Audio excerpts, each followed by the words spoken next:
Hindi Sleaze is the best fucking party in Metro Manila. Oo nga pala si Kuyang Balagbag at ngayon nasa Hindi Sleaze tayo. It was incredible. It's really hot inside, but it's so worth it. So ngayon, kakausap tayo ng mga tao.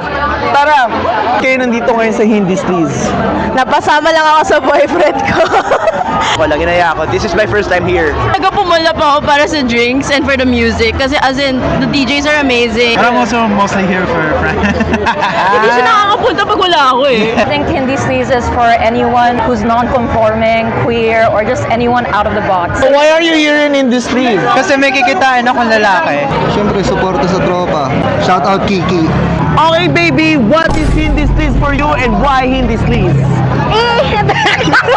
It's fun. Siyempre, to enjoy with my friends and all of other people.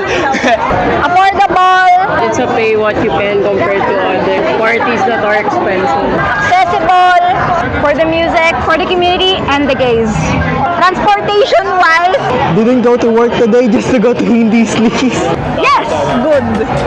Say you wanna party, come over to my house. There's no I like my body, no you can live without.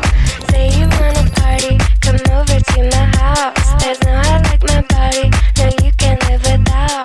Say you Sama natin ang founder ng Hindi Sleaze. Ang tanong ay, why Hindi Sleaze and what is Hindi Sleaze? Backgrounds kasi namin, mga band, live music backgrounds. Ito, si Aaron, yung nag-discover ng bar. Then, ako, may networks ako of DJ. So, parang may nag-hatch ako ng idea na, oh, why not we put up a party? We have the platform kasi, TFL. But, we thought na, oh, let's do a different platform, a DJ platform. One time, sa Messenger, sinend ko siya ng picture of like an Hindi Sleaze revival poster. Tas siya yung nag-come up ng name, Hindi Sleaze. Siya yung nag-coin ng name. And the rest is history. What is Hindi Sleaze? Hindi naman siya nostalgia bait. I mean, people can say it, it's nostalgia bait, valid naman sila doon. Pero gusto namin mag-showcase ng open format na DJ platform na hindi lang nagsistick sa isang genre.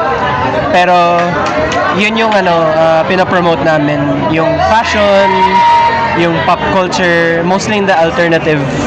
Nag-stick siya sa amin, parang Tagalog format of Hindi Sleaze revival. Pero we want to promote that diversity din.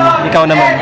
Why Hindi Sleaze? I don't know. Why not Hindi Sleaze? And what is Hindi Sleaze? Hindi Sleaze is the best fucking party in Metro Manila. Tako yun, tanga! Hindi Sleaze is whatever you want it to be, as long as you have fun and be responsible, guys. Be responsible. Thank you so much. Thank you so much. Thank you.